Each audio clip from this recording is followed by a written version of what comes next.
Leigh Steinberg, renowned sports agent and entrepreneur, is the chairman and founder of Steinberg Sports and Entertainment. He is often credited as the real-life inspiration for the Oscar-winning film Jerry Maguire. During his 50-year career, Leigh has represented many of the most successful athletes in multiple sports, including the number one overall pick in the NFL draft an unprecedented 8 times and 64 first-round draft selections. With an unrivaled history of record-setting contracts, Leigh has secured over $4 billion, that's billion with a B, for his 300-plus pro athlete clients and directed more than $1 billion to various charities around the world. Over the course of his career, Leigh has been featured on numerous national television programs, including 60 Minutes, Larry King Live, and The Today Show, and he has been profiled in a host of magazines, including Business Week, Sports Illustrated, People, and Forbes. Leigh is a best-selling author of 2 books, Winning with Integrity, Getting What You Want Without Selling Your Soul, and The Agent, My 40-Year Career of Making Deals and Changing the Game. Leigh has received numerous accolades for both his philanthropy and his impact on sports, including being inducted into the California Sports Hall of Fame.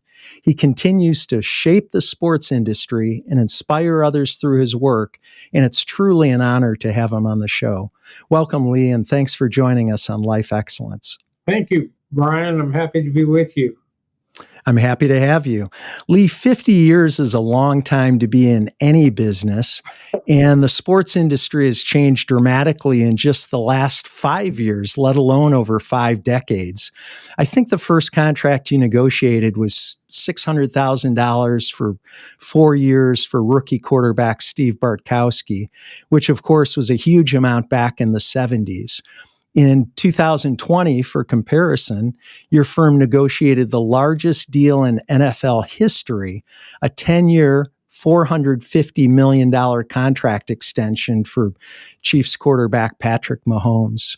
That deal was not only the largest in NFL history, by the way, but it was also the largest contract at the time in any American sport. In what ways is your role as a sports agent the same as it was when you began your career? And how has it changed, Leigh? Because there's certainly greater complexity today in many ways, not the least of which is how contracts are structured.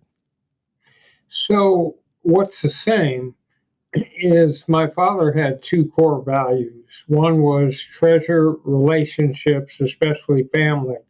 And the second was make a meaningful difference in the world and cure pain and help people who can't help themselves. So I was looking for a profession that would give me the opportunity to do that. And I asked the athletes to be role models and retrace their roots to the high school community where they set up a scholarship fund or work with the Boys and Girls Club or church, at the collegiate level where they would endow some form of financial endowment to the university and stay part of that alum community, and then set up a charitable foundation to challenge a problem they felt in the world and get the leading business figures, political figures, and community leaders on an advisory board to help execute that. So that's like work done putting the 200 single parent and the family into the first home they'll ever own by making the down payment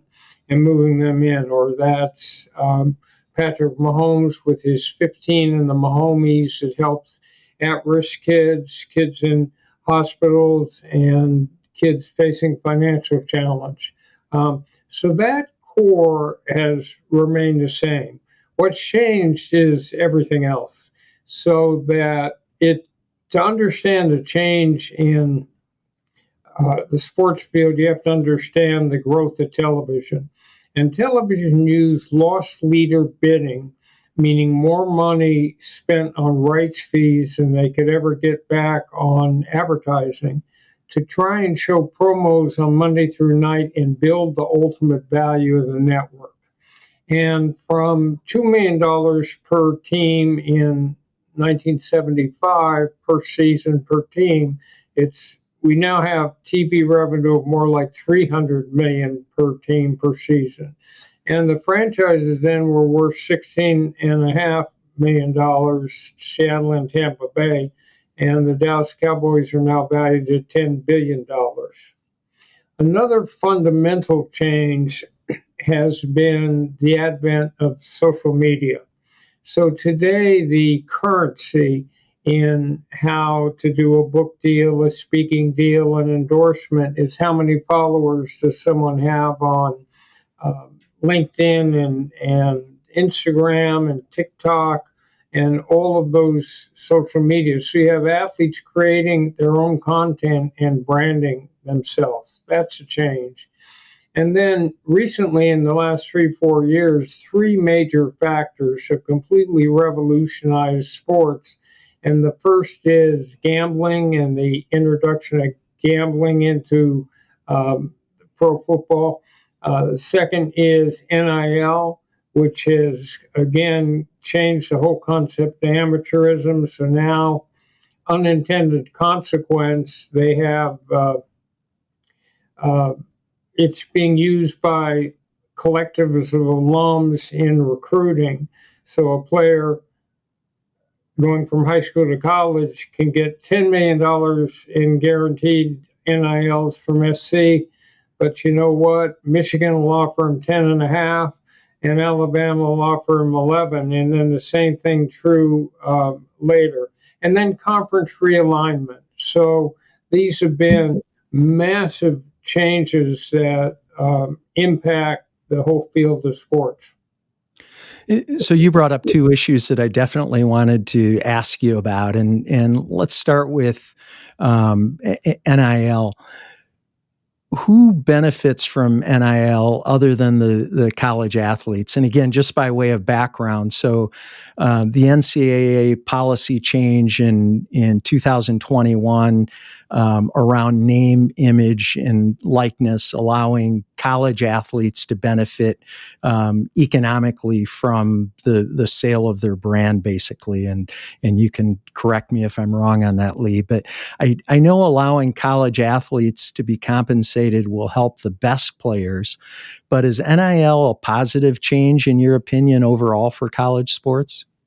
It was the law, Brian, of unintended consequences. So instead of thinking this through, it came in a rush. California passed SB 206 back in 2020 with a 3-year start date. All the other states feared that California would sign the best athletes. But what they didn't intend was for 4 conferences, the top 4 football and basketball conferences, to pull away from everyone else because of the power of their alum base.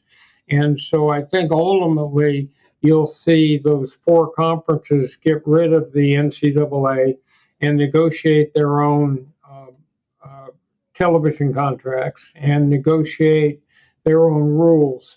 So the problem is there a drip down, ripple down effect to all the rest of the universities in the country? Maybe what's threatened is the non-revenue sports, because the funding from football and basketball won't be there for them. So it affects women's sports, it affects men's volleyball or water polo. And if the charge of a university is to provide maximum educational experiences for maximum numbers, those numbers will start to atrophy. The second thing about it is that athletes never needed $15 million at the college level. What they were looking for was just a supplement. You probably could have taken at-risk athletes and told them, here's $5,000 more, and it would have made their stay on campus a lot better. But they were not able to compete with their non-athletic peers who could work during the school year where athletes couldn't. So some of them from disadvantaged homes were having a tough time. So the best of them are being compensated, but it does drop down a bit because Phil Knight gave every athlete at Oregon an NIL, and there are alums from almost all schools. So that part's okay, but what's different is this. You now have a 15-year-old high school student who wants to market himself and hire a marketing director. Yesterday, I got a call from the father of a high school quarterback who is 17, and he wants to market himself. So any semblance of whatever was good about amateurism is not there anymore, and whatever was good about a normal childhood is not there anymore. And it starts younger and younger. That impacts the agent business because if you want someone to do the type of role modeling I'm talking about and focus on second career, those are reasonably far-looking concepts. Probably somebody at 15 is not going to be real worried about those. So it changes the nature of the agent business and how early, I mean, Hoag Hospital's over here, and there are probably agents looking for healthy, robust mothers in the maternity wards. So who benefits from NIL other than the college athletes and the law firms? Are there new opportunities for you as a sports agent? Is to do the NILs for people, but again, it talks about an entry level and meeting those families that would be much younger than what I'm used to. The athletes benefit, some commercial projects benefit because they get added exposure of younger athletes who still have profile. The colleges in that top tier benefit because now they have available income to compete in recruiting. You also brought up sports gambling, and I certainly wanted to ask you about that. I know you have strong opinions. As you know, Leigh, prior to 2018, sports gambling was prohibited almost everywhere, and now it's legal in 38 states and the District of Columbia. And the American Gaming Association expects $35 billion, again, that's billion with a B, in bets to be placed on NFL games alone this year in 2024. What are the risks of opening the floodgates and allowing sports betting to become so pervasive? And as someone who's devoted your entire life to the sports industry, does this concern you at all? It does. I don't think that the revenue that comes in will be worth the risk. Professional and collegiate sports rest on this premise that the games are real athletic contests played by people who want to win, played with the same rules, and anything that creates the perception that inside information is being transmitted to gamblers or that people are shaving performance based on maybe being in debt to a gambler, any of that is an existential threat to the continued fan bases for professional and collegiate sports. All it takes is one Jonte Porter in basketball to be at the margin, so he needs money, getting gambling debt, and then there's a thing called prop betting, which means you can bet on the over/under on virtually any athletic achievement from the before a game to after a game. And so if the gambler knew that the player was going to shave performance, not score as many points, come out of a game early, it would corrupt the whole system. That's first. So that's a threat that's too of a magnitude that is beyond anything else. We know that bad behavior by athletes doesn't kill professional or collegiate sports because there's been plenty of it. This is the thing, this and concussion are the things that could really tip the balance. The second thing is when you're watching those games over the weekend and you see nonstop ubiquitous advertising for gambling sites, some percentage of that population will not be able to handle it and they'll become gambling addicts. Mm-hmm. So you're going to create a societal problem, because they make it look so attractive, and they'll give you money up front to be part of their site, and you can have $500 in credit to get started. And there's going to be a sizable group of people who will get in gambling debt and trouble, and just because of the addictive factor of it, just keep trying to get back to even, and they don't, and now they're in tremendous debt. So that's, I think, the second part of it. There was an impregnable wall for the entire history of my practice between gambling and pro sports. And there was never going to be a team in Las Vegas. They didn't want to be close to those casinos. And now you have a football team, a hockey team, and about soon to have a baseball team. And the Super Bowl was held in Las Vegas. And you've got two NFL owners who own part of FanDuel, a gambling app, and you've got advertising in the stadia themselves.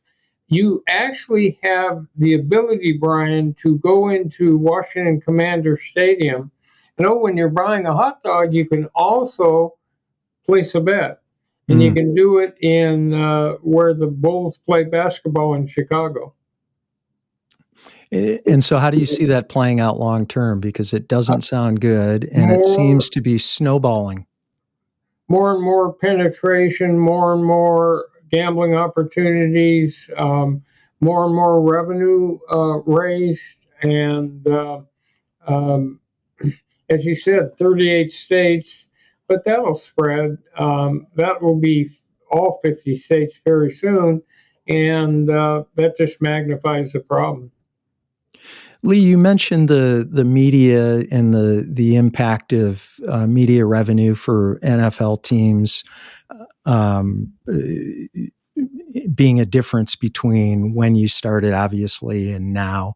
And I think I know the answer to this, but what's driving the astronomical escalation in salaries? Is it strictly the media contracts that teams are getting? You have, as we mentioned, Patrick Mahomes making $45 million a season, Steph Curry in basketball making $40+ million a year, and the Dodgers, I know you're a Dodgers fan, Shohei Ohtani making $70 million a year after his $700 million 10-year contract. It seems like at some point the math just isn't going to work anymore. What's driving the high salaries, and how do you see that playing out long term? In the fight between hundreds of different networks and channels, sports is one thing that delivers, and it delivers in real time. Because if you're going to wait for someone to tell you what happened in the Dodger-Met game last night, so you can tape it and watch it, good luck. Someone's going to tell you. So it's watched in real time, so the ads are placed in real time. It has that extra value. But additionally, it's the one thing that can alter the bottom line value of a network, which is billions and billions of dollars. So, for example, Fox was the fourth network, and then they bought, way back in the day, NFC football. And they immediately, because of the promos they showed, went up to number one rated, which increased the valuation of their network by many, many times what they paid for in TV. CBS, which was the number one network, went to number four. So it has that dramatic effect. Les Moonves of CBS once joked that I just bought the rights fees for Thursday Night Football, and I bought the ability to lose $100 million. Well, he lost $100 million there, but he gained so much in the network valuation. As long as that competing starts, and now you have streaming, you've got Amazon and Prime and Netflix and other people coming in, which I don't think is a great idea because it undercuts the fact that every human being who can afford a couple $100 for an old-fashioned black and white TV can watch games now. And if you start to parse it out into pay TV avenues and platforms, then all of a sudden you lose the the 130 million people who watched the Super Bowl last year that create these networks. The other thing that you have is brand new stadia that have all sorts of revenue enhancing opportunities, which is luxury boxes, premium seating, jumbo scoreboard, sponsorship, naming rights, and all sorts of things. Here, the growth of fantasy sports with 40 million people playing fantasy football every week. You have merchandising and memorabilia. So this country is in the midst of an unprecedented love affair with professional football. 61 of the top 100 shows last year were football games, and that means it's not only the most popular sport by some magnitude, it's the most popular form of televised entertainment. And when I was growing up, it was baseball, but even baseball wasn't that dominant. Well, and I think the sports in the U.S. is a $69 billion a year business. I don't know if that's an accurate number or not, but it's certainly a big number. And so the sport, and this extends beyond NFL football. Obviously, golfers are making more than ever. Tennis players are making more than ever. You have corporate money, not just gambling companies, but other corporations providing more revenue than ever for sports. So the revenue's there to support the salaries. But some people, and maybe even some of the folks on the receiving end of that revenue, some of the folks you're negotiating with your athletes, would say that athletes are overpaid. And I know one of the effects of highly paid athletes, and this is something that affects me, it affects you when you go to a Dodgers game, is the impact on ticket prices and the difficulty of maintaining accessibility for the average sports fan. What's your take on that? So let's be clear with your initial premise. The money is there to pay these salaries. You don't have NFL owners complaining about economic problems, or baseball, which used to complain, isn't complaining anymore, because there's a revenue split. 53% for NFL owners, 47% for players. That takes the money, so they can only spend what they're taking in. And but it does bring up a troubling problem. Years ago, I used to say, offer in my early years naively that our athlete could live with less money. We could take a cut in compensation to the extent that owners would lower ticket prices. But ticket prices are a function of supply and demand. So they will raise the prices unrelated to what they're paying the players until they can no longer fill the stadium. And that's just an economic concept. Now, where I think they make a mistake is that you need to seed the sport for the future, each of these sports. And I think it would be much more forward looking to take 5 to 10,000 seats out of a football stadium every week and distribute them in an entirely different basis, where you're giving them to working families, young kids, and you're building the future. And you're taking a bet on the fact that for people to follow a sport, they either have to play it themselves or they have to see it played live to get the full impact of it. So could the athletes live on less? Yes.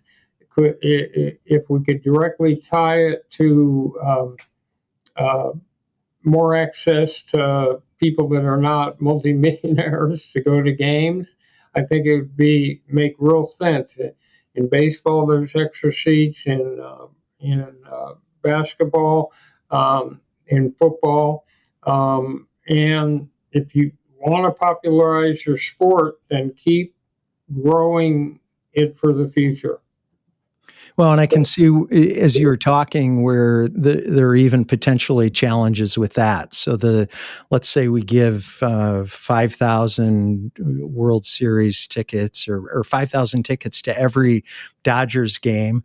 And now they're in the playoffs and in the World Series, and the folks who sort of the middle class folks who have access to these tickets, what are they going to do with those tickets? Are they going to go to the game, or are they going to sell the tickets to the people who tend to be attending the games now, the corporations, the wealthy? And so the problem is that history shows they sell the tickets. So when you go to SoFi Stadium to a Charger game and they're playing the Chiefs, and they're a third of the rooters are Chief fans, they've obviously bought those tickets for a premium.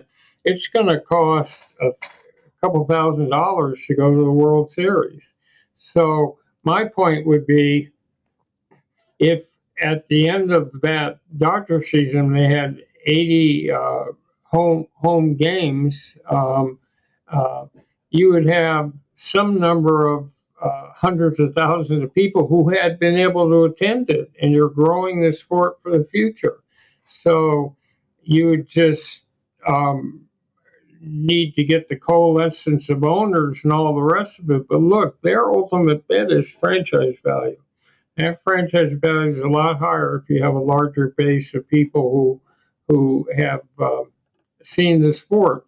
They watch more of it on television, they buy more memorabilia, they do all those things. So it's not like a net loss of revenue. They're going to spend money at the ballpark. So I'm not sure I ever heard the answer to your question as to whether athletes are overpaid or not. Are athletes overpaid in your opinion? So it's a loaded question, isn't it? What talks about the definition of overpay. So if you ask in terms of benefit to the society, should we pay teachers more? Absolutely. We turn our kids over to them to shape their lives. Should we pay nurses more? Yes. Should we pay policemen more? Yes. Should we pay vital services people more? Yes. But I don't have a magic wand that recreates an economic system of free enterprise that's based on supply and demand. And the truth is, the entertainment business in every aspect has always compensated those few people that can do it at a higher level. So do I think they're overpaid? Not according to the principles of the current economic system. If you can easily convince me that we ought to pay certain types of people that do critical things in our society more money, and that would be fairer. Yeah, that's well said, and I completely agree with that. Leigh, switching gears a little bit, you've been incredibly blessed in your career and life, but you've also faced tremendous adversity. And I'd like to delve, if we could, into a couple personal issues you faced, because one, I think they're instructive as a reminder that possessing wealth and success doesn't mean we aren't susceptible to adversity. And second, I think your experience is a model of redemption and the power to recover from and overcome challenges that we face in our lives. You've been very open in the media about your struggle with alcohol. And thankfully, you've been in recovery now for a long time, since 2010. But could you share a little bit about what caused that downhill spiral that really jeopardized everything that you had been building for years, both professionally and personally? So I led a very charmed life with virtually no drama and a lot of positives in terms of trying to give back to the world.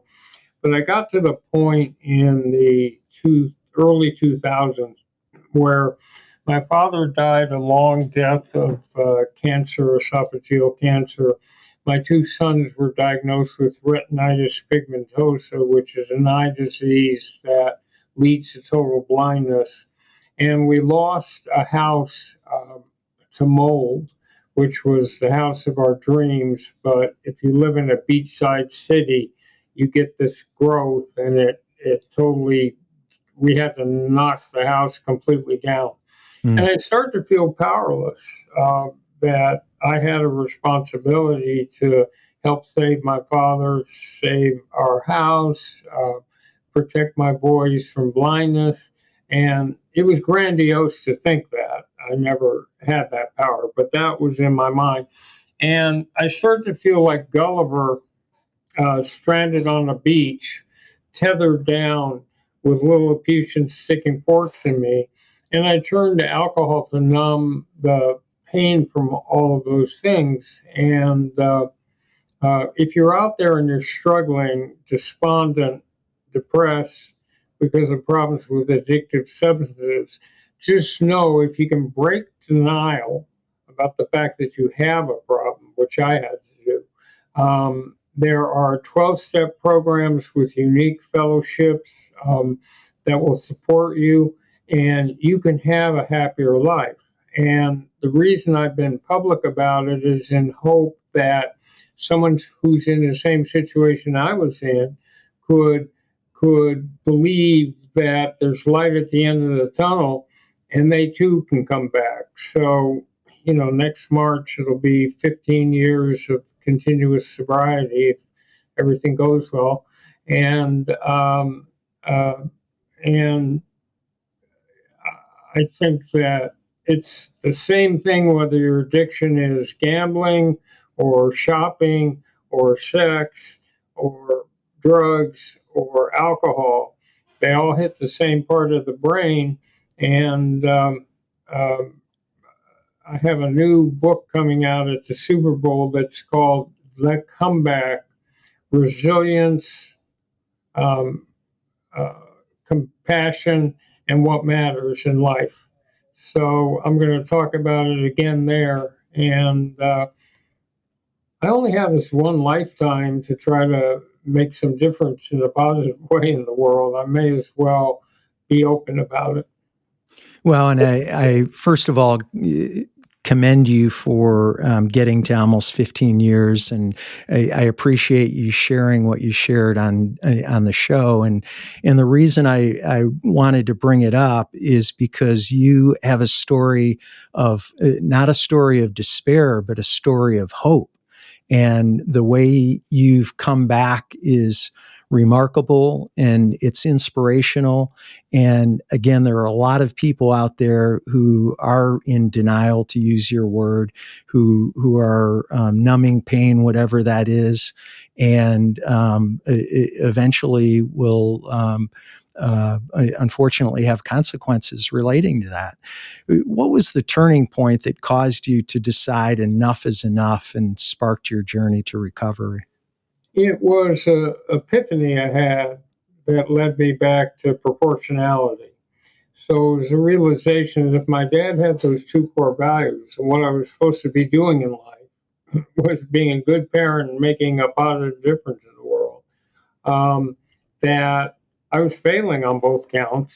And why? I wasn't a starving peasant in Darfur, in the Sudan. I didn't have the last name Steinberg in Nazi Germany in the 1930s. I wasn't sitting in Ukraine under a Russian bombing pattern. I didn't have cancer. I wasn't sick in any way. I had great health, even with. What excuse did I not have to try again? And I'd been raised with a sense of optimism, to be able to see the light at the end of the tunnel, to be able to be surrounded by detritus and destruction, and try to see beyond it. I mean, I'm so naive that if there was a thing of defecation in a barn, I'd be sure that there was a pony there somewhere. Well, and if all that wasn't enough to endure, you also faced tremendous financial difficulties around that same time. Well, And it all had the same cause, but it I was never concerned that I'd be able to build a career back again. Although you had to face the basic questions: how can you guarantee us you'll be sober? How can you tell us that our son's in good hands if you couldn't handle your own money? How come, you're a little older, will you be around do you still have contact? So if you're trying to get some redemption, you have to be realistic with yourself about challenges that you face. But I was pretty sure I could still find athletes. My comeback is the ability to maintain sobriety and being a good father and trying to make a difference in the world. I mean, the professional success is just a little cherry on the top.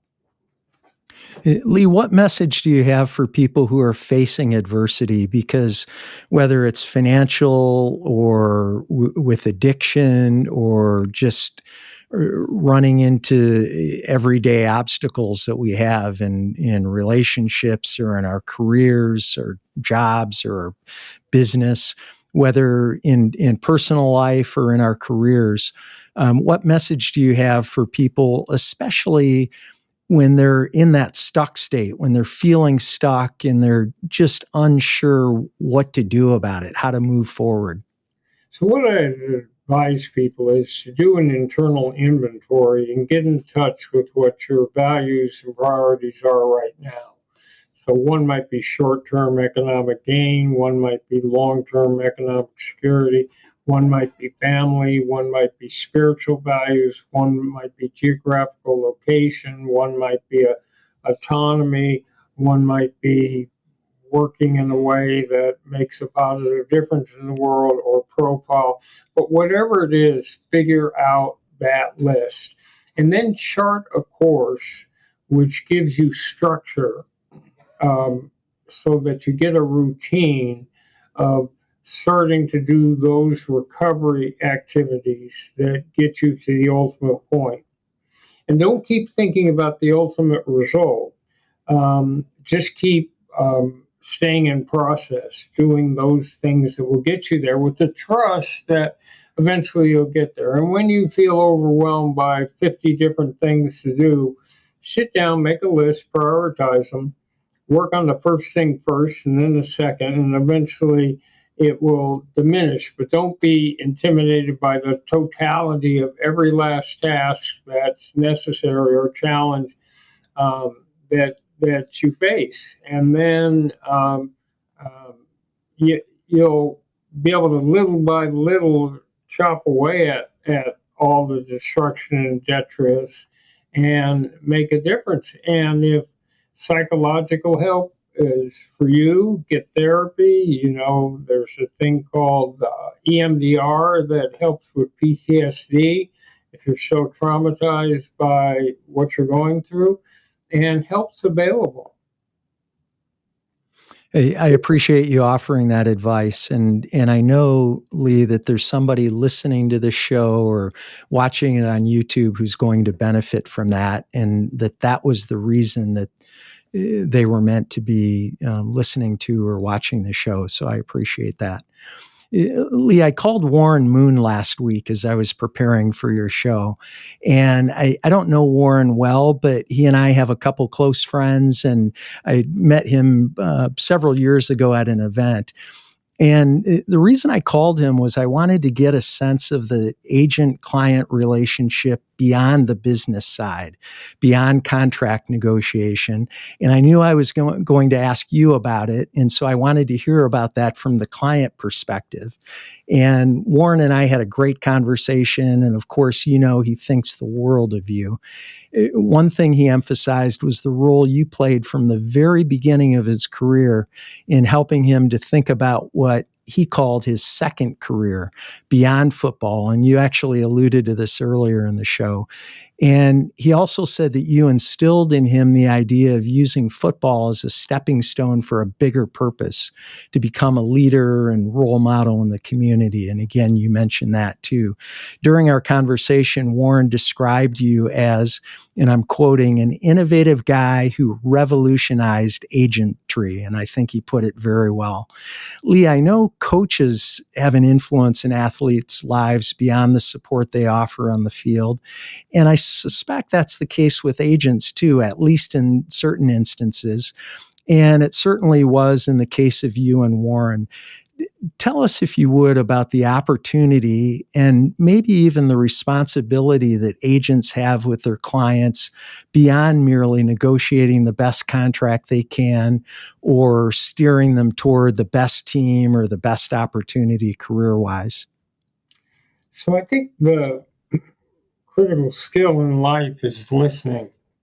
Can you draw out another person and cut below the surface of their responses to get deeper and deeper so that you discover their deepest anxieties and fears and their greatest hopes and dreams? Can you put yourself in another person's heart and mind and see the world the way they see it? So that's what I would do with Warren or any new client, which is to understand uniquely what their passions are, what their fears are. Um, and I would ask them a question in the first meeting. Do you have any other skills or interests besides playing football or baseball or basketball that we might explore using the off seasons? And I would work with them on the concept of networking, that every time they would go to a banquet or to any event, they could spend 5 minutes talking to someone. They could establish a little contact. They could take their card and they could start what you and I would call a Rolodex with those cards and start to build relationships. So I would ask players in Santa Clara, can you think of any industries proximate to where you're training in Santa Clara? Well, high tech and venture capital. So it's not by chance that Steve Young is head of a hedge fund and Brent Jones put together a $4 billion hedge fund. What other skills and talents do you have? Are they political? Are they coaching? Are they broadcast? Are they business? And what can we do? How can we think of you as the owner? And so I've got a couple players to be owners of part-time teams. So you're trying to stimulate the best in them, but you got to listen first and let them explain who you are, because men don't tend to share as easily about their deep feelings as women do. And so you've got to create an atmosphere of trust around them so they feel comfortable to unveil who they really are. I asked Warren why he chose you as an agent rather than other people who were trying to get his business. And his answer was related to everything that you just said. He said the other agents were talking about what they could do for him in terms of the contract, so the number, and you were talking about all those other things, talking about that second career, really painting a picture and even holding a vision for them that they probably didn't even have themselves. They were narrowly focused. You were talking earlier about high school kids or even younger kids now with NIL opportunities, and they're not thinking about what they're going to do after they're done playing the sport, right? They're thinking about how can I benefit economically even before I get on the field to play the sport. And so I was going to ask you what separated you from other agents, but the conversation with Warren answered that. It was, and you just did, and the things that you were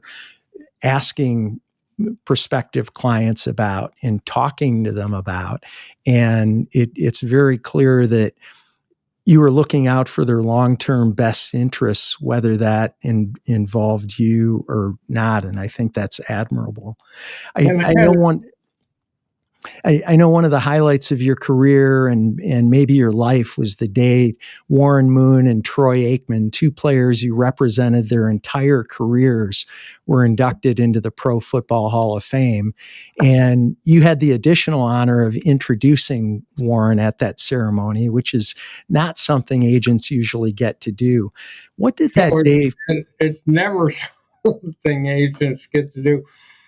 And remember, Warren and I were together for 23 years. Yes. So essentially, I mean, he played 6 in Canada and 17 in the NFL. So it's like we grew up together. And he ended up being as much of a help in my practice and securing other clients and being a sounding board. I used to use him for advice because he was so erudite and so filled with wisdom. And these are not like normal lawyer-client negotiator situations because they're long-term, and you're with someone through the highs and lows, and you build up trust, and they know where you'll be when they hit a crisis point. You'll be right there with them.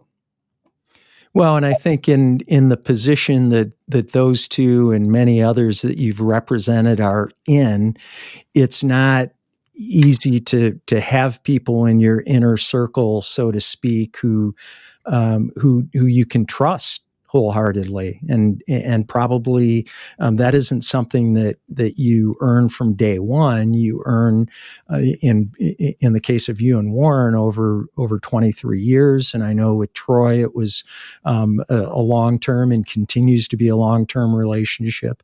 What did that day mean for you and Canton? First, in terms of the pride that you must have felt for Warren and Troy, and secondly, because of how affirmed you must have felt knowing the role you played in their careers and lives. It felt like redemption because I had spent so much time working with Warren as he was facing a racial barrier stopping him from playing in the NFL, and was so anxious to get back and play in the NFL. And we were together for 23 years and became really close friends. And with Troy, the fact that he had been drafted #1 overall by the Cowboys, but then very quickly they used something called the supplemental draft to take another top college quarterback, and named Steve Walsh, and drafting him. And so not only were they going to go 1-15 the first year, so Troy had that to deal with, but he had another competitive quarterback to deal with. So to watch those struggles and see it come to fruition in such a happy way thrilled me. Leigh, I read that one of the things you look for when considering a prospective client is that they have, and I'm quoting, the requisite work ethic and commitment to excellence. As you know, our show is called Life Excellence, and I wonder, what does excellence mean to you? It means having the ability to do the work in preparation, to do the physical training, to do the mental training, to prepare for the challenge that's about to come in a really complete and dedicated way. And then it means being able to perform in critical moments. So a quarterback's thrown a couple interceptions, the crowd is booing, the game's getting out of hand, and what does he do now? Can that player compartmentalize, adopt a quiet mind, and screen out all ancillary stimuli to elevate his play to take a team to and through victory? Can he do that? Can he, in adversity, rise above it and perform at a penultimate level? I think that's a great definition of excellence. Leigh, you're 75 years old I and am. you've been in the business a long time, almost 5 decades in sports. What drives you to continue standing on the sidelines, watching practices and workouts, sitting with prospects and their parents in their living room, and spending countless hours on the phone nurturing relationships and closing deals? There's a teaching counseling function to starting with a young person, understanding their internal agenda and helping them through maturation. And players are really expressive. So this is, people think that because you're big and physically macho, that you'd have a hard time telling your agent, I love you, or you mean so much to me, but they do that. And so there's that. There's the fact that we can take any societal problem, and let's say it's bullying. And in a high school, you have kids bullied for things they can't control. And in some cases, it's the athletes doing it. But suppose, which I did, we talked to a group of coaches and we get pro athletes talking to high school athletes, telling them they ought to be the purveyors of tolerance and put their arm around someone with a hair lip or who's very heavy or whatever. They can change the culture real quickly. And there are more issues like that to deal with. There's domestic violence, where I had Lennox Lewis cut a public service announcement that said, real men don't hit women. And that could do more to trigger imitative behavior under rebellious adolescents, just coming to terms with what it means to treat a woman decently, than 1,000 authority figures ever could.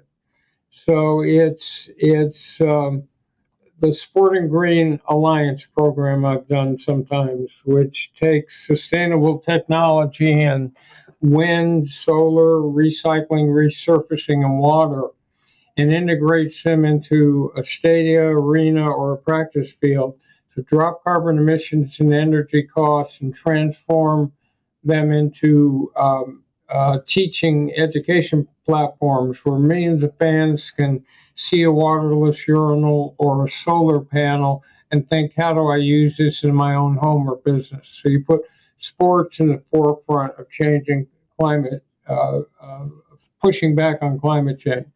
And as long as there's more issues to deal with, as long as there's kids who are at risk and diseases that need conquering and the rest of it, I'm motivated to continue on to try and make an impact. And I found that if you use the cultural symbols of the society to try and trigger change and good values, it can make a difference. I can tell that it's about much more than money for you, Leigh. And I won't ask you to say it, but how many times have you heard the four-word phrase so famously shouted by Tom Cruise in the movie Jerry Maguire? Every week. Whenever I go to out to dinner or go into an airport, someone always runs up and either wants me to say those four words, show me the, or says them to me. And, it just shows the continuing popularity of and cultural influence of that film. And, I was lucky to be part of it. Leigh, you've certainly shown your clients the money, and you've also shown many not-for-profit organizations the money through your commendable philanthropic work. And you've done so much more, and I know you continue to do so much more, and I appreciate you for that. Thank you so much for being on the show. It's truly an honor to meet you, and I appreciate your taking time to come on the show today. My pleasure. I enjoyed it. Thanks for tuning in to Life Excellence. Please support the show by subscribing, sharing it with others, posting on social media about today's show with sports agent Leigh Steinberg, and leaving a rating and review. You can also learn more about me at brianbartes.com. Until next time, dream big dreams and make each day your masterpiece.